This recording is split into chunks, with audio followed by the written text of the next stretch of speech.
नमस्कार, स्वागत है आप सभी का ई पोस्टल कोचिंग पर। डाक विभाग का सबसे विश्वसनीय यूट्यूब चैनल और सबसे बड़ा पोस्टल कोचिंग प्लेटफॉर्म। आप सभी को बता दें, अभी हम प्रीवियस ईयर क्वेश्चन की सीरीज़ चला रहे हैं और इस प्रीवियस ईयर क्वेश्चन का जो सीरीज़ है, एक एक करके हम जहां तक पहुंचे हैं अब सारे क्वेश्चन ऑलमोस्ट रिपीटेड आने लगे हैं। 2-3 क्वेश्चन ऐसा हो सकता है जिसमें आप लोगों को लगेगा अरे ये तो सिलेबस के थोड़े बाहर ही है या फिर ये तो हमने पढ़ा ही नहीं, तो वो सभी को लगेगा, सबके लिए वो अनकॉमन क्वेश्चन होगा और उसको हम टफ लेवल में मानेंगे। ठीक है, बाकी सारे क्वेश्चन ऑलमोस्ट अब क्लियर होंगे आप लोगों को, क्योंकि हम काफ़ी हद तक आगे आ चुके हैं। जो लोग नहीं ज्वाइन करा है हमारा प्रीवियस ईयर और मॉक टेस्ट का सीरीज़, वो लोग ज्वाइन कर लीजिए, और जिन्होंने किया हुआ है वो आप लोग अब वक्त निकाल के इस चीज़ को रिपीटेड देखना स्टार्ट कर लीजिए। क्योंककि जो भी चीज़ें सिलेबस के थोड़ी सी भी बाहर होती है या जो हमारे लेक्चर्स में नहीं होती, ऑलमोस्ट 99% हमारे लेक्चर से ही होती है, नहीं होती, वो सब PYQ में कवर हो जाता है। ठीक है, जैसे आज का पेपर हम स्टार्ट करते हैं, जैसे जैसे आगे बढ़ेंगे आप लोगों को चीज़ें समझ में आएंगी। और इस प्रीवियस ईयर क्वेश्चन में सिर्फ हम लोग क्वेश्चन पेपर सॉल्व ही नहीं करा रहे, बेसिक भी बताते चल रहे हैं, और नेक्स्ट ईयर कौन कौन से आप लोगों के आने वाले हैं पेपर में, या फिर आप जिस भी साल एग्ज़ाम दे रहे हैं कौन कौन से आने के चांसेस है क्वेश्चन, उस चीज़ को भी हम ध्यान पे रख के आप लोग को समझाएंगे। ठीक है, चलिए फर्स्ट क्वेश्चन देखते हैं। फर्स्ट क्वेश्चन पूछ रहा है हमसे, for which RPLI policy no interest is charge up to 1 year as arrear in of premium in case of natural calamities like flood, drought, earthquake, cyclone etc। ठीक है, तो इसमें बताया जा रहा है, अगर ये एक RPLI पॉलिसी के बारे में हमें बताइए, अगर कभी फ्लड आ जाए, सूखा पड़ जाए, अर्थक्वेक आ जाए, तो 1 साल तक प्रीमियम देने की ज़रूरत, इंटरेस्ट नहीं लगता। ठीक है, जो एरियर होता है प्रीमियम का, उसमें कोई इंटरेस्ट चार्ज नहीं किया जाता। ये एक RPLI पॉलिसी है, उसका नाम बताइए। तो आपको बता दें, जैसा हमने आपको प्रोडक्ट एंड सर्विस का जो चैप्टर 4 है हमारा लेक्चर का, हमारे कोचिंग का, उसमें हमने ये चीज़ आपको पढ़ाई थी। और इस चीज़ के लिए आप लोगों को सारे RPLI को पढ़ना पड़ेगा। ठीक है, RPLI जब पढ़ेंगे और हिंदी नाम और इंग्लिश नाम, ठीक है, दोनों को आप लोगों को याद रखना पड़ेगा। ये चीज़ें आप लोगों को बहुत काम आएंगी। और इसी पार्ट में हम लोग ने आप लोगों को बताया था, जो ग्राम प्रिय होता है, जो 10 साल का RPLI होता है, इसमें इस चीज़ की सुविधा होती है कि कभी फ्लड आ जाए, सूखा पड़ जाए, अर्थक्वेक आ जाए, तो इस चीज़ में आप लोगों का जो भी एरियर जमेगा 1 साल तक का, उसमें कोई एरियर का इंटरेस्ट नहीं लिया जाएगा। अब RPLI और PLI से क्या क्या क्वेश्चन आप लोग को याद करने हैं हम आपको बता देते हैं, ताकि आप लोग एग्ज़ाम से पहले इस चीज़ को पढ़ के जाए। सबसे पहले तो इन दोनों के डेट्स आपको याद होने चाहिए। ठीक है, दोनों के डेट्स बहुत इंपॉर्टेंट है। जैसे कि PLI की शुरुआत हुई थी 1 फरवरी 1884 को। ठीक है, RPLI की शुरुआत कब हुई थी? ये हुई थी 24 मार्च 1995, काफ़ी टाइम बाद हुई थी। ठीक है, ये चीज़ आपने याद रखनी। दूसरी चीज़ जो याद रखनी है, PLI से कभी कभी ये क्वेश्चन पूछ लिया जाता है। PLI तो पोस्टल के एम्प्लॉयज़ के लिए स्टार्ट हुआ था स्टार्टिंग में, इसके बाद उसको टेलीग्राफ डिपार्टमेंट में 1888 में टेलीग्राफ डिपार्टमेंट के एम्प्लॉयज़ के लिए भी शुरू कर दिया गया था। और आपका एक और डेट यहाँ से इम्पॉर्टेंट आता है, ये है आप लोगों का 1894 का, जब आपके PNT डिपार्टमेंट जो होता है, ठीक है, आपका जो डिपार्टमेंट है PNT का, पर्सनल एंड ट्रेनिंग का, उसके फीमेल्स एम्प्लॉय के लिए ये PLI की पॉलिसी स्टार्ट कर दी गई थी इस डेट को। ये चीज़ आपने याद रखनी है, ये एक बहुत इंपॉर्टेंट पार्ट है PLI और RPLI के डेट्स को लेके। अब दूसरी चीज़ आप लोगों को ये भी पता होना चाहिए कि इस जो इंश्योरेंस है ये PLI और RPLI, इनमें 6 स्कीम है। ठीक है, 6 स्कीम है, ये क्वेश्चन भी पूछा जाता है। 6 स्कीम क्या क्या है अगर हम आपको बताएं तो आप लोगों को याद कर लीजिएगा। एक है आपका होल लाइफ एश्योरेंस। ठीक है, इसको हम लोग हिंदी में सुरक्षा कहते हैं। ठीक है, ये चीज़ आपने याद कर लेनी है, रट्टा ही मार लेना है, क्योंकि ये चीज़ अगर आप लोग कंफ्यूज नहीं होना है। ठीक है, एक होता है आपका CWA, convertible whole life assurance, इसको हम लोग सुविधा कहते हैं। ठीक है, ये हो गया। नेक्स्ट है आपका एंडोमेंट एश्योरेंस, जिसे हम संतोष कहते हैं। ठीक है, हिंदी नाम भी आप लोग को याद करते चलना है। इसके बाद हो गया आपका एंटिसिपेटेड एंडोमेंट एश्योरेंस, इसे हम लोग कहते हैं सुमंगल। ठीक है, सुमंगल कहते हैं। और एक हो गया आपका चिल्ड्रन पॉलिसी, जिसे बाल जीवन बीमा कहते हैं। और एक लास्ट में हम अलग से इसलिए लिख रहे हैं क्योंकि ये RPLI में नहीं है, ये है आपका जॉइंट लाइफ एश्योरेंस, जिसे युगल सुरक्षा कहते हैं। तो ये वाला पार्ट आरपीएलआई में नहीं है। इसके जगह क्या है, इसके जगह है आपका 10 साल का आरपीएलआई, जो कि ग्राम प्रिया कहलाता है, ग्राम प्रिया 10 साल का आरपीएलआई। ठीक है। अब आपको एक चीज़ याद बता दें, अगर आपको ट्रिक जानना है याद करने का, तो आरपीएलआई में जो नाम है बस उसमें ग्राम लगा दीजिए। सबके आगे अगर आप ग्राम लगा देंगे तो ये ग्राम आपका, जैसे ग्राम सुरक्षा, ग्राम सुविधा, ग्राम संतोष, तो ये इस तरह से याद कर सकते हैं। एक ही चीज़ आरपीएलआई में नहीं है, वो हमने आपको बता दिया, वो है जॉइंट लाइफ एश्योरेंस। उसके जगह क्या है, उसके जगह है 10 साल आरपीएलआई ग्राम प्रिय।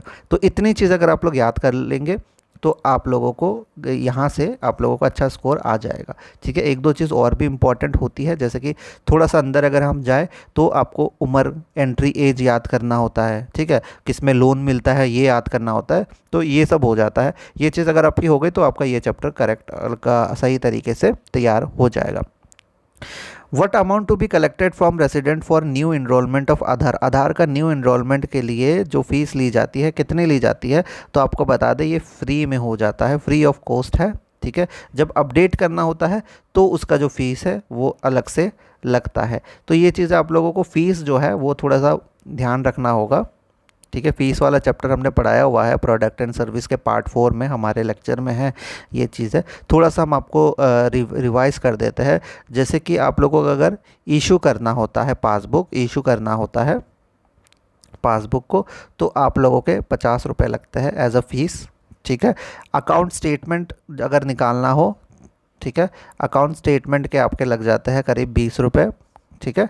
इसके बाद आपका नॉमिनेशन में अगर कोई भी चेंज करना हो, ठीक है, चेंज करना हो या फिर कैंसिल ही करना हो, तो आपको इसमें 50 रुपये देने होते हैं। तो ये चीज़ें आपको याद होनी चाहिए। अकाउंट ट्रांसफ़र कराना हो तो आप लोगों को 100 रुपये, और अकाउंट प्लेज भी कराना हो तो भी 100 रुपये लगते हैं।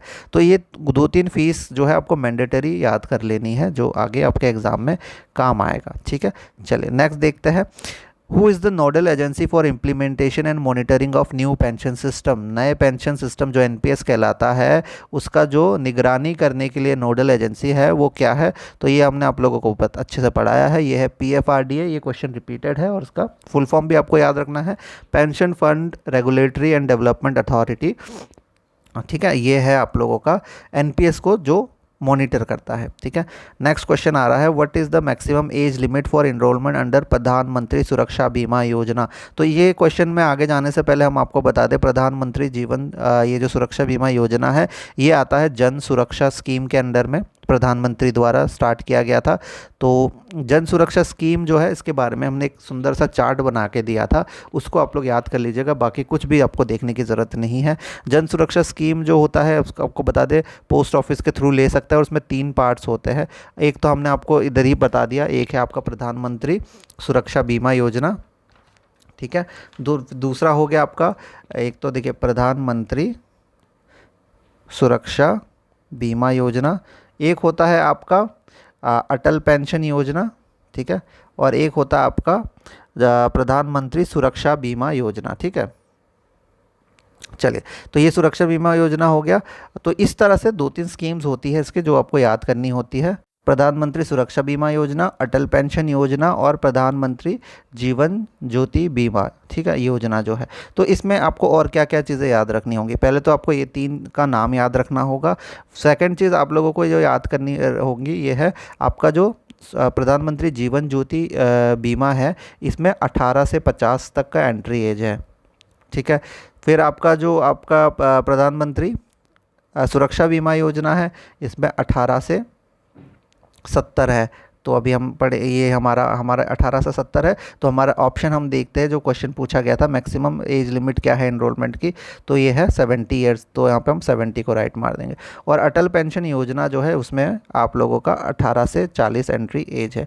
ठीक है। एक और चीज़ इसमें पूछ लेता है, वो है प्रीमियम। तो आपको बता दें सुरक्षा बीमा योजना का जो प्रीमियम है वो है करीब, अभी जो लेटेस्ट है वो 20 रुपये है एनुअली। और आपका जो जीवन ज्योति बीमा है उसका 436 रुपये जो है अभी प्रीमियम चल रहा है। तो ये चीज़ें कुछ याद रखनी है। वो अगर आप हमारा चार्ट पढ़ लेते हैं तो आप लोग को और कुछ देखने की ज़रूरत नहीं पड़ेगी। After how many years Sukanya Samriddhi account be close. Sukanya Samriddhi खाता कितने वर्षों के बाद बंद किया जा सकता है। तो आपको बता दें लोग इसमें कंफ्यूज हो जाते हैं, कुछ लोग बोलते हैं 15 साल बाद बंद कर देते हैं। तो हम आपको बता दें 15 साल तक आप लोग डिपॉजिट कर सकते हैं, ठीक है, इसके बाद कंटिन्यूस डिपॉजिट कर सकते हैं। पर जो इसका राइट आंसर होगा वो है after 21 years from the date of opening account. आपने अकाउंट खोला उसके 21 साल बाद आप अकाउंट को क्लोज करवा सकते हैं, ठीक है। अगर आपको प्री मैच्योर आपको विड्रॉल करना है, विड्रॉल आप लोग कर सकते हैं, जैसे लड़की की 18 साल की उम्र हो जाती है या उसकी शादी वादी होती है तो उस टाइम पे आप लोग विड्रॉल कर सकते हैं। नेक्स्ट क्वेश्चन वेरी इंपॉर्टेंट, इसको ध्यान से देखिएगा। What is the amount of scholarship awarded under Deendayal स्पर्श योजना। स्पर्श योजना से हर साल सवाल आता है, ठीक है, और बहुत इंपॉर्टेंट है। स्पर्श योजना के बारे में आपको 2-3 चीज़ें याद करके जानी होती है। एक तो स्पर्श योजना का फुल फॉर्म, ठीक है, स्पर्श योजना का फुल फॉर्म, जो स्पर्श है इसका फुल फॉर्म बहुत बड़ा है, ठीक है, बहुत बड़ा है, इसको ध्यान से देखिएगा। ये है फर्स्ट तो है स्कॉलरशिप, ठीक है, स्कॉलरशिप फॉर प्रमोशन, बहुत बड़ा इसका वो है, तो थोड़ा सा ध्यान से ही देख के जाइएगा क्योंकि आता है ऑफ एप्टीट्यूड, ठीक है, and research in STEMs as a hobby, ठीक है। तो ये हो गया आपका इसका फुल फॉर्म, ठीक है। तो यहाँ से ये शब्द लिए जाते हैं, ठीक है, जैसे स्पर्श है, ठीक है, स्कॉलरशिप से ठीक है, PARSH स्पर्श, यहाँ से इसका प्रॉपर फुल फॉर्म लिया गया है। अब ये तो हो गया पहला क्वेश्चन। दूसरा जो क्वेश्चन यहाँ से इम्पॉर्टेंट आता है वो है कौन से बच्चों के लिए है, कौन से क्लास के लिए। तो ये है आपका 6 से लेके 9th के बच्चों के लिए। कितना मिलता है, 6000 एनुअली मिलता है, यानी 500 रुपये महीने मिलता है। और किसके लिए होता है, ये स्टम्प्स के कलेक्शन का जो हॉबी है उसके लिए होता है। ये 3-4 क्वेश्चन इससे बाहर नहीं आएगा जो हमने आपको बता दिया। तो इसका क्या बताया गया था, what is the amount of scholarship, तो ये हो जाएगा आप लोगों का 6000 पर एनम, ठीक है। चलिए नेक्स्ट क्वेश्चन देखते हैं, how many stumps contain in my stump sheet. तो माई स्टम्प से भी बहुत सारे क्वेश्चन इंपॉर्टेंट होते हैं। तो पहले तो इसका आंसर बता दें, 12 माई स्टम्प होते हैं एक शीट में। ये हो गया शीट, ठीक है, इसमें टोटल 12 माई स्टम्प होंगे।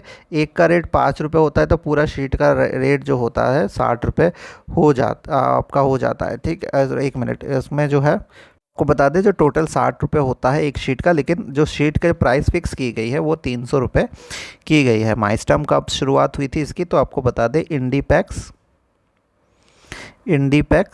2011 में इसकी शुरुआत हुई थी, यहाँ से इसको इंट्रोड्यूस किया गया था। और आपको ये 2-3 चीज़ें याद होनी चाहिए।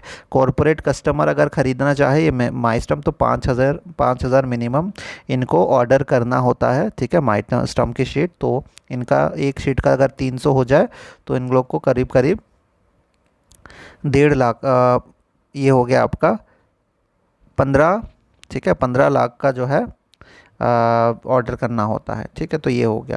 चले आगे देखते हैं, आगे बढ़ते हैं। आगे हमारा क्वेश्चन पूछ रहा है, registration of postal article is compulsory. तो आपको हमने बताया था 2 चीज़ें आप लोग याद कर लीजिएगा, एक रजिस्ट्रेशन और एक इंश्योरेंस। इनमें 2 कैटेगरी होती है, किस किस में रजिस्ट्रेशन हो सकता है और किस किस में कंपलसरी है, ये चीज़ आप लोग याद कर लेना। और इंश्योरेंस भी किस किस में हम लोग पॉसिबली कर सकते हैं और किस किस में कंपलसरी है, ये चीज़ें सवाल आती है, हम लोग पहले भी ऑलरेडी डिस्कस किया हुआ है, ठीक है।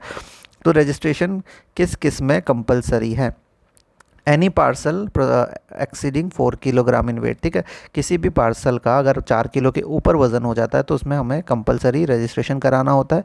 बिल्कुल सही बात है। नेक्स्ट है एनी वैल्यू पेबल आर्टिकल। तो वैल्यू पेबल आर्टिकल में भी कंपलसरी हमें कराना होता है, तो ए एंड बी दोनों हो जाएगा। नेक्स्ट क्वेश्चन है, India post allow free transmission of blind literature packet up to. India post blind literature packets का मुफ्त प्रसारण कितने किलोग्राम तक करता है। तो ये सभी को पता है और ये बहुत आसान क्वेश्चन है, 7 किलो तक का जो है करा जा सकता है फ्री ट्रांसमिशन।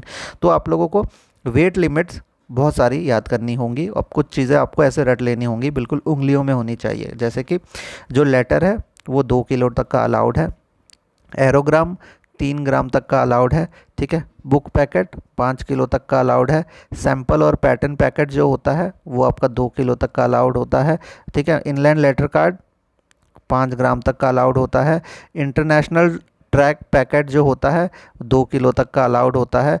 और ईएमएस का जो स्पीड पोस्ट है वो 35 किलो तक का अलाउड होता है। तो ये चीज़ें जैसे हमें याद है उसी तरह से आपको सीक्वेंस में याद कर लेनी, क्योंकि ये क्वेश्चंस रिपीटेडली हर साल पूछा जाता है। जैसे कि नेक्स्ट क्वेश्चन देखिए, नेक्स्ट क्वेश्चन में पूछा जा रहा है मैक्सिमम वेट लिमिट कितना है बुक पैकेट का जिसमें प्रिंटेड पेपर हो, तो इसका जो होगा आंसर 5 किलो हो जाएगा। ठीक है। Minimum tariff for business parcel article begins with the weight of dash. Business parcel लेखों के लिए न्यूनतम शुल्क किस वजन से शुरू होता है? मिनिमम पूछा जा रहा है, कोई मैक्सिमम डाल के आप लोग कुछ और मत कर दीजिएगा। मिनिमम किससे शुरू होता है? तो ये 2 किलो से शुरू होता है। ठीक है। नेक्स्ट है what is the general maximum weight for international speed post. तो ये हो गया ईएमएस में। ठीक है। ईएमएस का जो स्पीड पोस्ट है 35 किलो ही है, जो इनलैंड का स्पीड पोस्ट है उसका भी 35 किलो है। कुछ लोग इसको कंफ्यूज कर लेंगे, क्योंकि हम जब पीएएसए का कभी सिलेबस अगर हम पढ़ते हैं तो जो फॉरेन पोस्ट है उसमें जो जनरल मैक्सिमम वेट है पार्सल का वो 20 केजी दिया है, पर यहाँ पे क्या पूछा जा रहा है? ईएमएस का। ठीक है। तो ये चीज़ आपने याद रखना है। नेक्स्ट है what are the charges in case of delay in delivery of speed post article. Speed post लेखों की डिलीवरी में देरी के मामले में शुल्क क्या है? तो ये है सिर्फ और सिर्फ जो स्पीड पोस्ट का चार्जेस है, हमने आपको जैसे पहले बताया था वही लगेगा। ठीक है। इसमें कोई डेफिशिएंसी डबल ट्रिपल कुछ नहीं। ठीक है। नेक्स्ट है what is the maximum limit of insurance amount in domestic speed post consignment. घरेलू स्पीड पोस्ट कंसाइनमेंट में बीमा राशि की अधिकतम सीमा क्या है? तो हम आपको बता दें जो लेटेस्ट है वो 1 लाख रुपए तक का आप लोग इंश्योरेंस करवा सकते हैं डोमेस्टिक स्पीड पोस्ट में। ठीक है। With in how many days रेंटर of post box should inform the post master about change office address. ठीक है। इसमें क्या हो रहा है? इसमें रेंटर का एड्रेस बदल गया है। ठीक है। अब एड्रेस जब बदल जाता है तो पोस्ट मास्टर को कितने दिन के अंदर बताना होता है? तो ये याद रखना है, 1 हफ्ते के अंदर आपको ये बताना होता है। तो इसका राइट आंसर हो जाएगा 7 डेज। नेक्स्ट क्वेश्चन है हमारा following frank article will be treated as unpaid. निम्नलिखित फ्रैंक लेखों को बिना भुगतान के रूप में माना जाएगा कि कौन से कंडीशन में? फर्स्ट, अगर प्रीवियस डेट हो यानी पूर्ण दिनांकित हो तो ये इसको तो माना जाएगा अनपेड, हमने पढ़ा था। नेक्स्ट, बियरिंग लेटर डेट यानी बाद की तारीख का धारण हो तो भी इसको अनपेड माना जाएगा, और अगर लेटर बॉक्स में डाल दिया तो भी इसको अनपेड माना जाएगा। इन तीनों केस में इसको अनपेड माना जाता है। तो इसका राइट आंसर हो जाएगा ऑल ऑफ द अबव। ठीक है। नेक्स्ट क्वेश्चन है post office will not accept payment of postage on postal article in shape of dash. Post office postal article पर भुगतान की स्वीकृति नहीं देगी यदि वह डैश के रूप में है। ठीक है।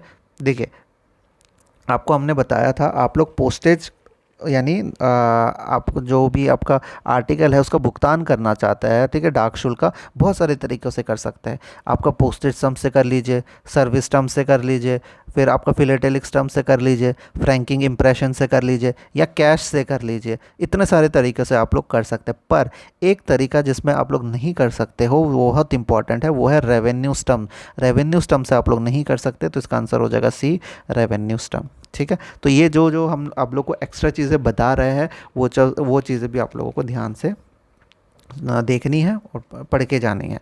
नेक्स्ट क्वेश्चन है रजिस्टर्ड अखबार और रजिस्टर्ड अखबार का जो पैकेट होता है रजिस्टर्ड न्यूज़पेपर रविवार और पोस्ट ऑफिस छुट्टियों के पर बिना किसी लेट शुल्क के स्वीकार किए जाते हैं, पर कहाँ किए जाता है? Press sorting office, railway mail service का ऑफिस, नाइट पोस्ट ऑफिस, या ऑल ऑफ द अबव। तो आपको बता दें इन तीनों ही जगह में जब भी हम रजिस्टर्ड न्यूज़पेपर या फिर रजिस्टर्ड न्यूज़पेपर के पैकेट लेके जाते हैं तो इन ऑफिसर्स में चाहे संडे हो या पोस्ट ऑफिस हॉलीडे हो ये एक्सेप्ट करेंगे, क्योंकि न्यूज़पेपर है, इसको जाना तो इम्पॉर्टेंट है। अब और साथ ही साथ एक बेनिफिट ये मिलेगा कि बिना लेट फीस के भी इसको एक्सेप्ट किया जाएगा। ठीक है। नेक्स्ट क्वेश्चन हमारा है following article will not be booked at the address of army post office. निम्नलिखित लेख आर्मी पोस्ट ऑफिस के पते पर बुक नहीं किए जाएंगे। कौन से लेख है? Money order, speed post, register post, या नॉन ऑफ द अबव। तो सबसे पहले नॉन ऑफ द अबव तो नहीं होगा, इसमें से एक है। रजिस्टर पोस्ट भेज सकते हैं, स्पीड पोस्ट भी भेज सकते हैं, इनफैक्ट पार्सल वगैरह भी भेज सकते हैं, लेकिन मनी ऑर्डर को नहीं भेजा जा सकता आर्मी पोस्ट ऑफिस में। ठीक है। चलिए नेक्स्ट है हमारा महाराष्ट्र पोस्टल सर्कल किसके एडमिनिस्ट्रेटिव कंट्रोल में आता है? तो आपको बता दें ये आप लोगों का सर्कल का भी क्वेश्चन हो सकता है। यहाँ पे पहले बता दिया है, फर्स्ट ऑप्शन है post master general Mumbai region. ठीक है। पीएमजी बता दिया फर्स्ट ऑप्शन, दूसरा सीपीएमजी, तीसरा पीएमजी, ये भी पीएमजी ही है, और चौथा पोस्ट मास्टर जनरल। देखिए अब इनमें से एक जो है वो है पोस्ट मास्टर जनरल, जो पूरे सर्कल का हमने देखिए, इसके लिए हम बेसिक को समझेंगे। सबसे पहले हमने आपको क्या बताया था, ये एक आपका सर्कल हो गया, इसको जो हेड करेंगे वो करेंगे सीपीएमजी, चीफ पोस्ट मास्टर जनरल। अब अगर आपका स्टेट बहुत बड़ा है तो हम इसको ऐसे डिवाइड कर लेते हैं अलग अलग रीजन में। अब हर रीजन को एक हेड दे दिया जाता है जिसको हम पीएमजी पोस्ट मास्टर जनरल या आरपीएमजी भी कभी कभी कहते हैं, ठीक है। अब कभी भी ये महाराष्ट्र पूरा पोस्टल सर्कल है, एक सर्कल को कभी पीएमजी तो नहीं करेगा, तो पीएमजी वाला क्वेश्चन तो जो है गलत हो जाता है, तो इसका आंसर हो जाएगा सीपीएमजी। याद रखना है आरपीएमजी नीचे आते हैं सीपीएमजी के, ठीक है। रीजन्स को हेड करते हैं आपके पोस्ट मास्टर जनरल, और इन जैसे मेल और ये बीडी डिपार्टमेंट है इसको भी पोस्ट मास्टर जनरल हेड कर सकते हैं, ठीक है। नेक्स्ट क्वेश्चन है, the superscription on India government service must be supported by the signature and official designation to be enter in the lower hand corner of the article. Hindi में पढ़ लेते हैं क्या कह रहा है क्वेश्चन। भारतीय सरकार सेवा, ठीक है, भारतीय सरकार सेवा या फिर जो आप लोगों का ऑन इंडिया गवर्नमेंट सर्विस ही कहेंगे इसको, ठीक है, जो ज़्यादा करेक्ट साउंड कर रहा है। जो शीर्ष लेख है सुपरस्क्रिप्शन है, उसको हस्ताक्षर और पदनाम के समर्थन की आवश्यकता होती है, जो लेख के निचले बाएं कोने पर दर्ज किया जाता है। अब किसका साइन और आपको सिग्नेचर और ऑफिशियल डेजिग्नेशन की ज़रूरत पड़ती है जब भी OIGS की सुपरस्क्रिप्शन हो, तो आपको बता दें, post master, head clerk of superintendent of his office and other responsible officer to home duty of dispatching is assign, ठीक है। तो ये जो तीनों हैं, पोस्ट मास्टर, मुख्य लिपिक या उनके कार्यालय के अधीक्षक और वह अन्य जिम्मेदार अधिकारी जिन्हें प्रेषण का कर्तव्य सौंपा गया, इन सब के साइन OIGS के नीचे होंगे, इनमें से किसी के भी, ठीक है, होने चाहिए लेफ्ट हैंड कॉर्नर में आर्टिकल के, ठीक है, ताकि उनको ड्यूटी जो दी गई है वो उनका एक तरह से प्रमाण हो, ठीक है। तो याद रखना है OIGS कौन भेज सकता है, गवर्नमेंट ऑफिसर्स भेज सकते हैं, ठीक है, ये भी आपको याद रखना है। नेक्स्ट क्वेश्चन है, any article in course of transmission by post is found to contravene the provisions of sub clause 1 to clause of 113 of post office guide part 1, it will be send to. देखिए अब question को इन्होंने घुमा दिया, अब इसको कोशिश की गई है जो भी एग्ज़ाम में बैठा है उसको नर्वस करने की। यहाँ पे जो चीज़ें पूछी गई है, ठीक है, इसमें बताया गया है 2013 जो 213 क्लॉज है पोस्ट ऑफिस गाइड पार्ट 1 का, इसके खिलाफ जो भी कंट्रवीन करता है, रूल के उल्लंघन जो करता है, उसको क्या किया जाएगा। पर अगर आप लोग ऑप्शन देखेंगे, ठीक है, ऑप्शन देखेंगे, सेंडर को भेज दिया जाएगा, RLO भेज दिया जाएगा, एड्रेसी को भेज दिया जाएगा या ऑफिस ऑफ बुकिंग में भेज दिया जाएगा। तो आपको बस इतना कॉमन सेंस लगाना है, कोई भी रूल है, ठीक है, हमें नहीं पता ये कौन सा रूल है क्योंकि हम अब याद करके नहीं जा रहे, वैसा आप लोगों को दिया हुआ है हमने कि ये क्लॉज याद कर लेना, उसी का एक पार्ट है, लेकिन आपको याद नहीं है 213 PO गाइड 1 में क्या है हमें नहीं पता। अब इसमें पूछा जा रहा है कि अगर उसको कॉन्ट्रवीन कर दिया यानी उल्लंघन हो गया तो क्या किया जाएगा, तो आप ऑप्शन पहले पढ़ लीजिए, ठीक है। एड्रेसी को भेज दिया जाएगा, एड्रेसी को तो नहीं भेजा जाएगा, उल्लंघन हुआ है तो एड्रेसी को क्यों भेजेंगे, ऑफिस ऑफ बुकिंग में भी नहीं भेजते, ठीक है, या तो सेंडर को भेजते हैं या तो RLO में भेजते हैं। तो अगर कुछ उल्लंघन की बात की जा रही है 213 अगर आप लोग आइडिया लगाएंगे कहीं ना कहीं ये कौन सा से रिलेटेड हो सकता है, होता है 213 या इस तरह के जितने भी सीक्वेंस में आपको जो पुराने ओल्ड और जितने पीछे वाले क्लोज मिलेंगे वो आप लोगों को यहाँ से मिलेंगे। ये है प्रोहिबिटेड आर्टिकल्स का चैप्टर, ठीक है। प्रोहिबिशन वाला जो चैप्टर है या जो प्रोहिबिटेड वाला आर्टिकल है ये स्टार्ट हो जाता है आप लोगों का 209 के करीब से, ठीक है। तो इतना याद रखना है, 2 से 9 से करीब से शुरू होता है और 214 के आसपास तक ये चलता है। तो ये चीज़ आपने याद रखनी है कि आप लोगों का यहाँ पे जितने भी आर्टिकल्स आएंगे वो प्रोहिबिटेड से रिलेटेड होंगे, और जब भी इन मोस्टली जिन चीज़ों को उल्लंघन होता है उसको हम RLO में भेज देते हैं, ठीक है, उल्लंघन वाले को RLO में भेज देते हैं, तो इसका आंसर हो जाएगा B, return letter office. Next question देखते हैं, transmission of all dangerous drugs and narcotics is prohibited as define in, यानी सभी खतरनाक दवाओं और मादक पदार्थों को प्रेषण के किस अधिनियम के तहत निषिद्ध किया गया है। तो ये जिसको याद होगा वही लिख सकता है, डेंजरस ड्रग एक्ट 1930। तो ये क्वेश्चन इतना अंदर से कभी नहीं पूछा जाता जैसा कि पर हमने बताया है, कभी कभी 1-2 क्वेश्चन ऐसे हो सकते हैं जो किसी को ना पता हो, तो इनमें से ये एक क्वेश्चन है, ये बहुत अंदर से पूछा गया है, ठीक है। Following work is not attended at TMO, TMO में क्या नहीं होता, first receipt of closed bag, बंद बैग की प्राप्ति ये होती है, ये हमने पढ़ा हुआ है डेफिनेशन में। डिस्पैच ऑफ क्लोज बैग यानी बंद बैग का प्रेषण, ये भी होता है। सॉर्टिंग ऑफ आर्टिकल जो है ये पार्ट नहीं होता, तो इसका आंसर सी हो जाएगा। ठीक है, नेक्स्ट क्वेश्चन देखते हैं। नेक्स्ट क्वेश्चन में बताया जा रहा है एक सॉर्टिंग सहायक जो अपने कार्य के हिस्से के दौरान सॉर्टिंग कार्यालय में काम करता है ताकि भारी काम के सेट की में सहायता कर सके, उन्हें क्या कहा जाता है। ठीक है, क्या बोला जा रहा है, एक सॉर्टिंग असिस्टेंट है, वो उस सॉर्टिंग ऑफिस में तब काम कर रहा है, उसी टाइम पे काम कर रहा है जब बहुत ज़्यादा वर्क हैवी है, बहुत ज़्यादा काम चल रहा है। तो ये हमने पोस्टल मैनुअल वॉल्यूम 5 में पढ़ा था। इसे कहते हैं हम सब्सिडियरी सॉर्टिंग असिस्टेंट। सहायक सॉर्टिंग असिस्टेंट उसी टाइम काम करता है जब सॉर्टिंग ऑफिस में बहुत ज़्यादा काम हो गया, हैवी वर्क हो रहा है। ठीक है, चलिए नेक्स्ट है पार्सल बैग में क्या क्या चीज़ें हो सकती है। ऑर्डिनरी रजिस्टर पार्सल हो सकता है, बिल्कुल। वीपी पार्सल भी हो सकता है, इंश्योर्ड बैग भी हो सकता है। तो ऑल ऑफ द अबव इसका राइट आंसर हो जाएगा। ठीक है, नेक्स्ट क्वेश्चन है following is not relevant in respect of cash bag. Cash bag से रिलेटेड कौन सा जो है नहीं है रिलेवेंट, सही नहीं है। तो कैश बैग एक ड्यू बैग होता है, तो ये बिल्कुल गलत है। फर्स्ट ही ऑप्शन इसका सही हो गया हमारा, क्योंकि कैश बैग को हमने बताया था बैग। तो आपको बता दें जो कैश बैग होता है वो ड्यू बैग नहीं होता। अब हम ये बैग वाला चैप्टर आप लोगों को अच्छे से एक बार समझा देते हैं। वैसे हम लोग काफ़ी बार रिपीट कर चुके हैं, ये चीज़ें आप लोगों को अच्छे से याद करके जानी होंगी, क्योंकि हम देख रहे हैं कि ये बहुत बार मल्टीपल टाइम्स क्वेश्चन रिपीट हो रहे हैं। एक होता है हमारा, ठीक है, एक होता है हमारा ड्यू बैग या ड्यू मेल्स भी कह सकते हैं, बैग के जगह मेल भी कभी कभी कह दिया जाता है। एक होता है हमारा अनयूजुअल, ठीक है, मेल या बैग। ठीक है, इसको अपेक्षित थैले हिंदी में कहते हैं, इसको असामान्य थैले कहते हैं, या फिर डाक भी कह सकते हैं। ठीक है, दोनों चीज़ें कह सकते हैं, या तो बैग भी कह सकते हैं या मेल भी कह सकते हैं। अब जो ड्यू बैग होता है वो होता है आपका एक रेगुलर इंटरवल में या डेली बेसिस में भेजा जाता है। ठीक है, डेली या रेगुलर। और ये जो होता है ये इरेगुलर होता है, इसको डेली बेसिस में नहीं भेजा जाता, या इसका एक कोई इंटरवल नहीं है, कभी भी भेज दिया गया जब भी आया। ठीक है, तो ये चीज़ आपने याद रखनी है। अब ड्यू बैग में कुछ चीज़ें होती है, जैसे कि अकाउंट बैग जो होगा वो डेली भेजा जाएगा। फिर आपका बीओ बैग जो होता है वो भी डेली भेजा जाता है, या फिर एक सीक्वेंस इसका फॉलो होता है। मेल बैग जो होता है, मेल बैग को भी एक सीक्वेंस में एक इंटरवल में भेजा जाता है, और ट्रांजिट बैग भी। तो ये हो गया आपका आपका ड्यू थैले या बैग। ठीक है, तो ये होगा। अब ये अनयूजुअल बैग का हमने क्या बताया, जो रेगुलर बेसिस में नहीं भेजा जाता, जिसमें से सबसे इम्पॉर्टेंट आ जाता है कैंप बैग। आपने पढ़ा होगा, हमने आप लोगों को ऑलरेडी कवर किया है। एक कैंप बैग होता है। कैंप बैग और स्पेशल बैग तब इस्तेमाल करते हैं जब हायर अथॉरिटी या फिर गवर्नमेंट ऑफिशियल या सरकार के जो मंत्री है वो टूर पे जा रहे हो। तो टूर पे डेली तो नहीं जाते, तो फर्स्ट तो यही आ जाएगा। सेकंड चीज़ इसमें जो आप लोगों का आ जाता है वो इम्पॉर्टेंट है, वो है कैश बैग। जो सवाल अभी आया है कि कैश बैग ड्यू बैग है, तो वो गलत हो जाता है, क्योंकि ये अनयूजुअल बैग है। ठीक है, दूसरी चीज़ पार्सल बैग भी आप लोगों का अनयूजुअल में ही भेजा होता है।